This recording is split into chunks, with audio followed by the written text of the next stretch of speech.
normally it would be his prerogative to stay in the servants area, but if she was told a bear man is coming, then yeah, he'll go. All right. Try not to shed on the There's a couple of other people here. As you guys kind of walk your way through the entrance, you guys end up in a kitchen of sorts. It looks kind of like the kitchen behind the kitchen, as it were. You've been possibly involved with households such as this, either inexperienced or through hearsay and the rumor. But there are places where preparations are made, and then there are places where preparations are displayed. So this is one of those places where preparations are just made. And within here you see a couple of other figures. One is actually an ogre cook, a woman who's, by her eyes, looks obviously dim-witted, but her hands... The only person who would make me look small. That's right. But the way she moves around the kitchen, it's with an expertise that only somebody at home could muster. And then there are a couple of girls that are here. They look to be younger. They're human, and they seem well. They're a lot more quiet than anybody else here. The ogre cook kind of sings to herself, and it's really off key, that sort of thing. But she does seem to play, kind of entertain herself as she's going about her business. So, does everybody remove their coats, that sort of thing, at that area?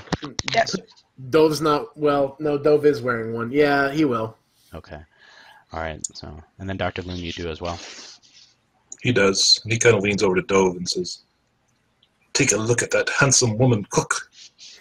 Look at the size of her biceps. She's quite attractive."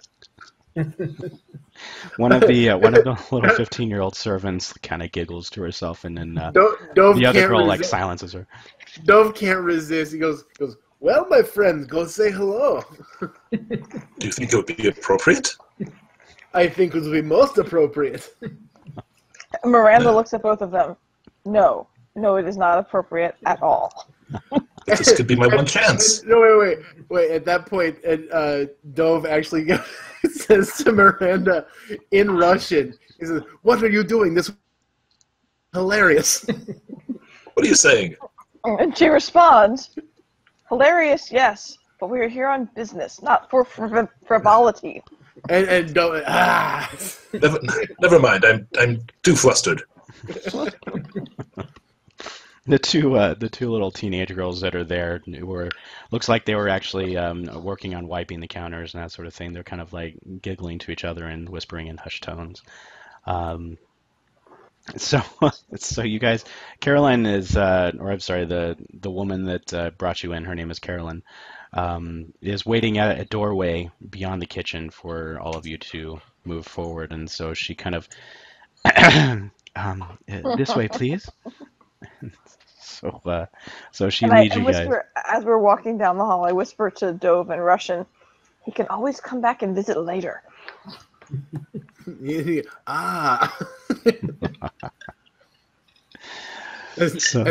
he responds in kind, "As long as I am here to see it."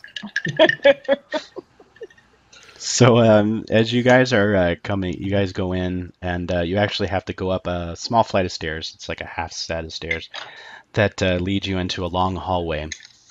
And down the hallway, you can actually see the front door.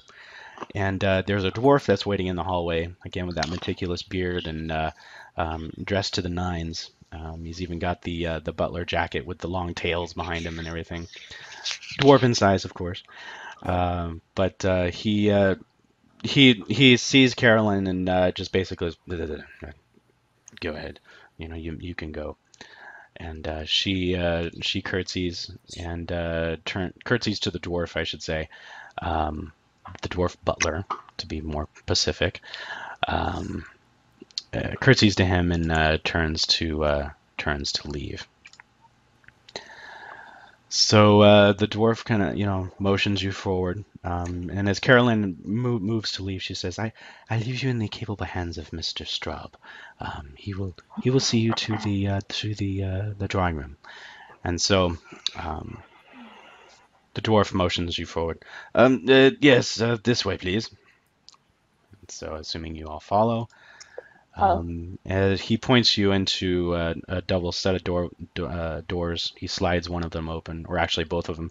He looks up at Dove and realizes, yeah, you'll need both doors, and opens that up. And as you pass inside, the dwarf just says, "There is a room for seating for all of you. I will need to bring an additional chair for you, my friend." And he looks up at Dove. I'll just wave him up and says, "There's no need." Uh, Quite good then, sir. I don't believe we have a chair that would fit, but He's a perhaps, very opinionated butler. I'm just saying. perhaps one of Edna's chairs might work. I'm not sure. Edna, her name is Edna. That's fantastic. I'm gonna make it my business to have one of the regulars out there. Any regular with artistic talent. I want fan art of Edna the ogre. Edna chef. the ogre chef. That's right. I'm already concocting ways for Dr. Loom to have a written correspondence with Edna. Nice. Oh, please, let's do that. Edna. It has been Edna, too my long. darling. It has been too long, my sweet. What I would gazed Dr. upon your Lum bacon flirting look like? It would be. Oh, I want to see It that. would be incredible. It would be incredible. So the dwarf, once everybody is safely inside the room, he closes the door. He says, as you will be joining Lieutenant Blackwell here. As I mentioned before, the lady of the house will be here momentarily. And so he closes the door and leaves you guys in the room. And true to his word, only moments later, the door opens and he opens both doors and he stands to the side and he says, "Lady Mrs. Henry Doyle." And in walks a woman, an Eldrin woman of meticulous dress and meticulous appearance, and looks a little bit like her, obviously with pointy ears, but I couldn't find an Eldrin noble. So we'll use that picture. She walks in and says, "Good evening. I find that you have all found your rest." And she actually takes a wide berth around you, Dove, kind of looking at you out of the corner of her eye. I'm But, literally just standing there with arms crossed, just waiting for the job so we can get out of here. You are quite the formidable presence, you are. Very, very good. I'm realizing, time out, guys, I realize that my voice is way too deep right now to affect a woman's voice. That really stinks.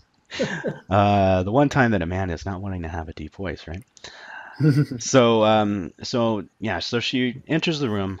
She's definitely a beautiful Eldrin woman that, although her age right now, again with Eldrin, it's hard to really tell how old they are after a certain point, but this one actually looks young for an Eldrin.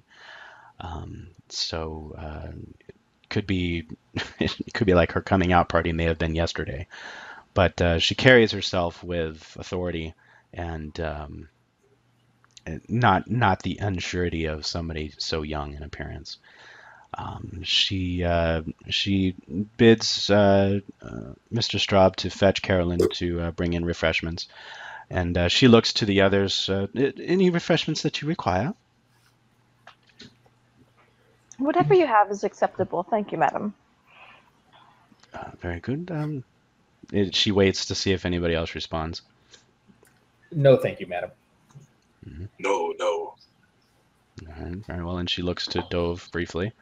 I just kind of just give her the nod, like, no, I'm just here.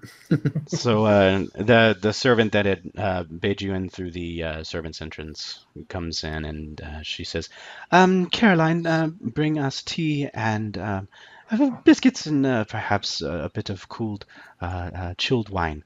That would be nice." And so she, move along. And so Caroline nods and curtsies and then backs out of the room, and then Mr. Straub closes the door, leaving you guys alone with her. So you have come as recommendations from a Commodore Sotheby as people who can find things, I believe. I'm immediately like, I don't say this, but in my head, I'm just like, oh, now I get why she's okay with the bear man in the sitting room.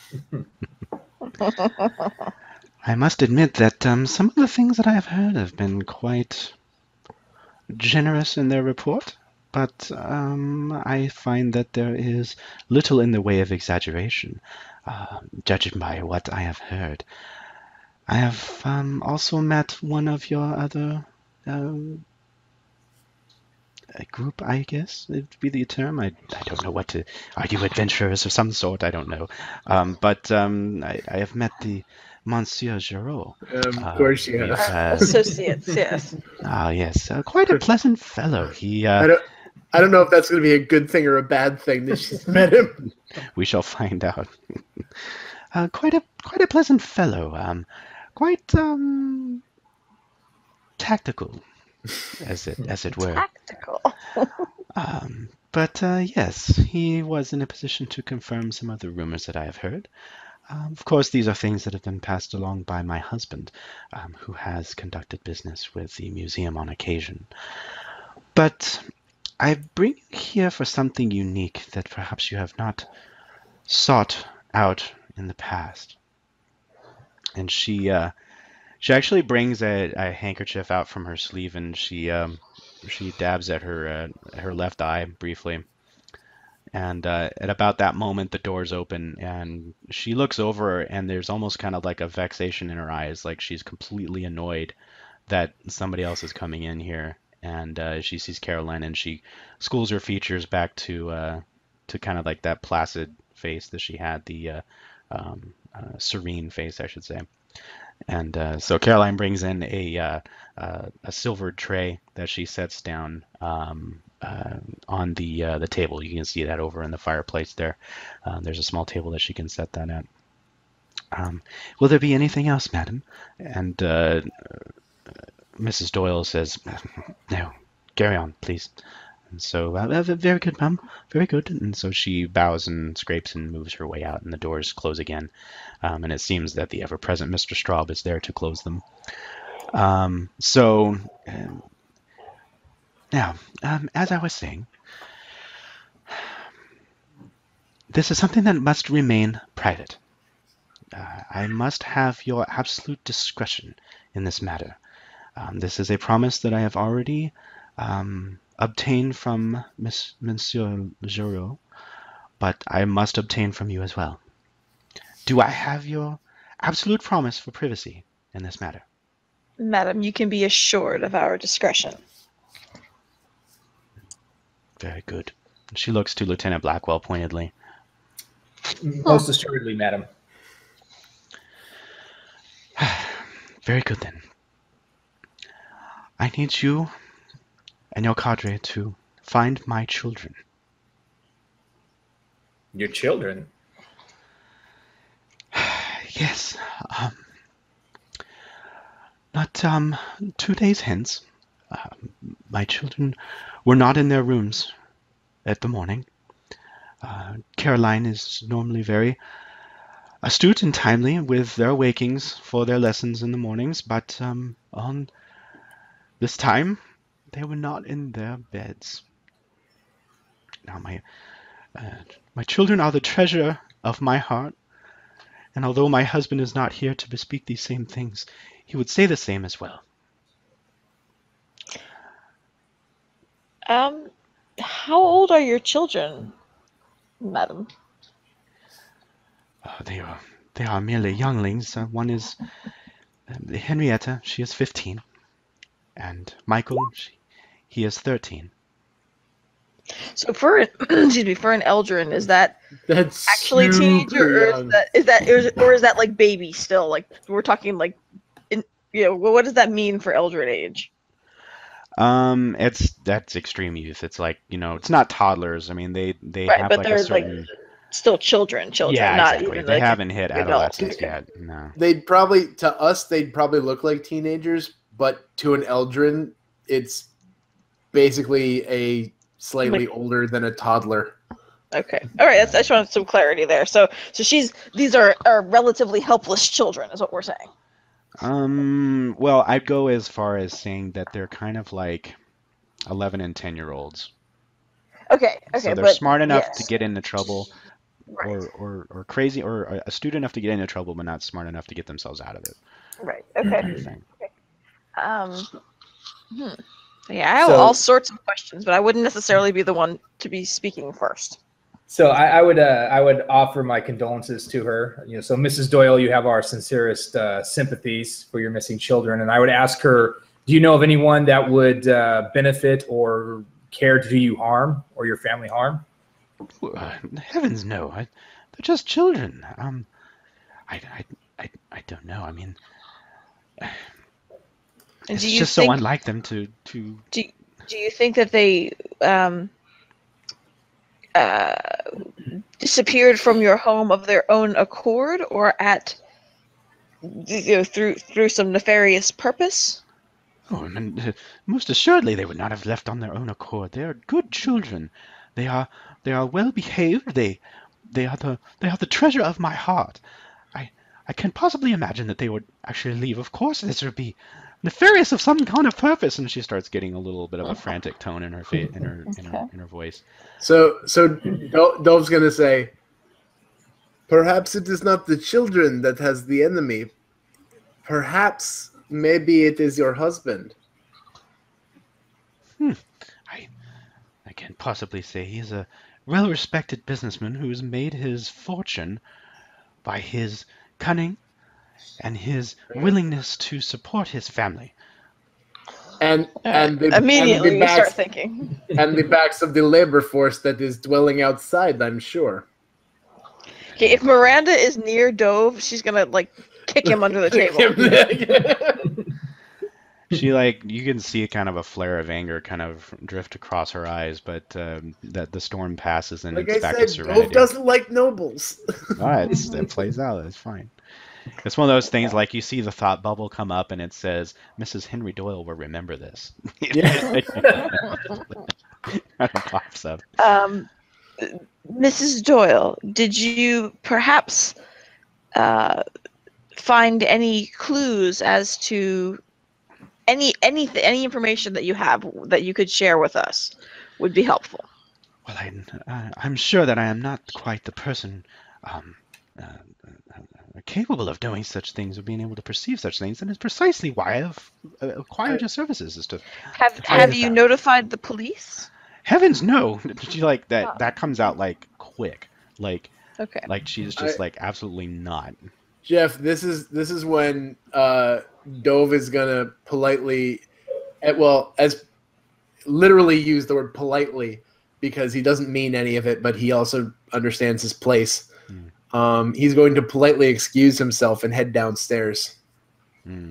Okay, so you start making your way towards the door, and she kind of follows you out, and you can definitely tell there's a sense of good riddance as you make your way. Oh, I figured. As you step towards the door, the doors slide open when you get there. And again, it's the ever-present Mr. Straub is there. Yes, sir, how may I be of assistance? I simply mean to go downstairs. Perhaps talk to some of the servants. Maybe they get some information about the children. He looks inside the room, and Mrs. Doyle looks over and she says, Yes, that would be fine. Perhaps they will have some insights that I do not, although I don't know what they would know more than a mother's love for their children. But yes, by all means. This is Victorian England. They know a lot more. Exactly. Very good. Okay.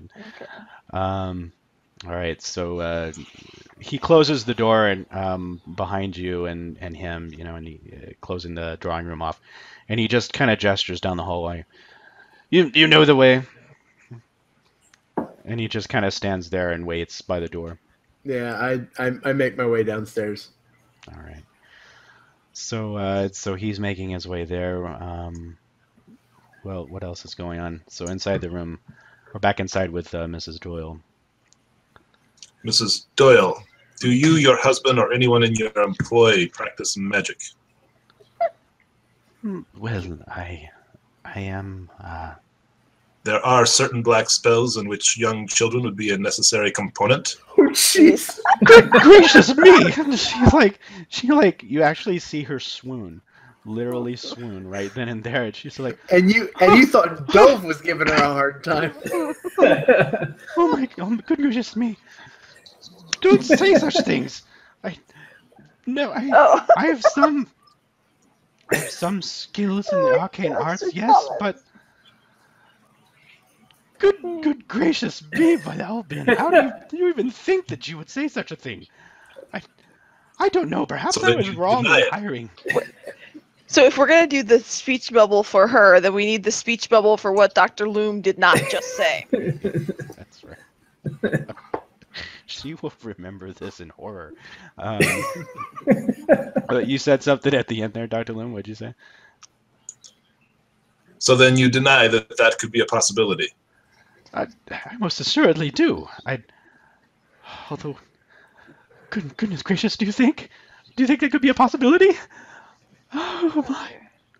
Oh my. Please, Mrs. Doyle, don't let my companions worry you any more than you already are. They're just trying to explore all possibilities. And she but- she gestures to you, the lieutenant. She says, perhaps some of the wine, please. Quickly. Instead, Miranda steps up and pours her a tumbler of brandy from the nearby cabinet. Oh my, the boldness of this lady. She's gonna need some help here. All right, no, that's true. She actually gratefully accepts it and takes a sip. Oh my! It is my good husband's brandy. I'm not normally used to it. Very well. May we see the young children's rooms? I do believe, yes. Perhaps this would be a good moment for me to retire for just a little while. I will summon Caroline, and she will take you where you need to go. Yes, that will be most helpful. And she actually like reaches over to the table and then rings a bell, and the doors open, and of course Mr. Schwab Madam, is before we go, may I ask you one final question? Oh boy. Oh dear. Pardon me, I apologize. Okay, I'm back. She actually pauses and looks at you, and she's almost kind of like, she's very fearful, and she says, yes, you may.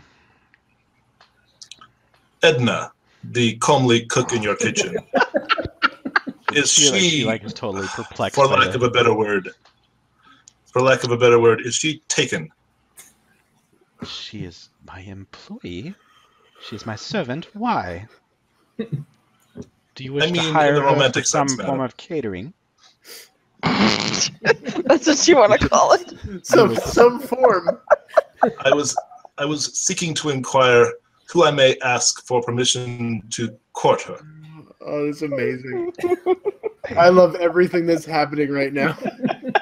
I know little about her family other than that she is a devoted staff member in the kitchen. Do you happen to know her favorite food? She actually like looks like she's getting a little queasy. To be honest, as long as it doesn't interfere with her duties, you may do with her what. Oh, goodness gracious me! Yes, by all Dr. Loom, means. perhaps this is not the best time. I'm so upset that Dove isn't seeing this. I accept your permission. Thank you, madam. Dr. Loom bows. Now, may we see the rooms? Yes. Wow. Quickly before I extend my regrets. Oh my goodness. Oh, that's And so she amazing. she heads over towards the door, and Mr. Straub is there to offer her arm, obviously raised up a little bit so she can accept it. And she pauses at the doorway and turns around and says, "My husband returns in 2 days from now. Today is the 26th. He will be here. This evening is the 26th. He will be here on the 29th. So I would like this to be resolved by then. By all means, I do not want to have my husband return to find out that his children have been gone for 4 days. Mr. Straw, please take me to my room." So she, "Yes, my lady. You stay here. I will have Caroline come up." And he turns and closes the door, and you guys are kind of left alone for a brief moment. I feel that went well. I'm having a very hard time keeping in character and letting Miss Russell be so mild-mannered because like, I want to say something very sarcastic, but she just wouldn't do that. That's right. That's right. Oh gosh. Oh my goodness. So you guys are kind of left in the room, and then Dove, you're heading downstairs. Yeah. Do you guys want to? I don't have a big cliffhanger for you here, but do you guys want to cut it for tonight, and That's fine. we can have the conversation downstairs with the help later, Yes. and the courting of the fair Edna. Good lord. Oh, if you don't think Dove is gonna try and sell Edna on Dr. Lum, you are missing out, my friend. That's right. That's She right. ever Wow. What did she ever do to deserve such a courting? Wait, isn't it Dr. Lum? Isn't your first name Nimrod? This is Edna and Nimrod. Edna Yes. and Nimrod. This is just a couple of the century. Oh, good lord. Oh my goodness. I'm gonna make Ed Rod a thing. Ed Rock. Oh, God. Nice. Nice. Oh my goodness. All You got right. like So Nimna? Nimna, nice. So all right. So you guys are awaiting in the drawing room for the servant Caroline to come and collect you and show you around the house, and then Dove, you are heading downstairs to actually begin conversations with the servants. I'm gonna be grilling the help. There you go. All right, guys. Well, thanks a lot for joining us. This particular episode went a little bit longer, but I think we just had a good flow going. I didn't want to interrupt it. So hopefully you'll bear with us with a longer period of time to view. But we will get together shortly. I hope for shortly so that we can get more episodes out to you guys. Thanks for stopping in and listening to us have fun with Victoriana. If you want to find out a little bit more about us, check us out at InnRoadsMinistries.com. But for the now, again, thanks for joining, and get out there, roll some dice, and have fun around the table. We'll talk at you guys soon.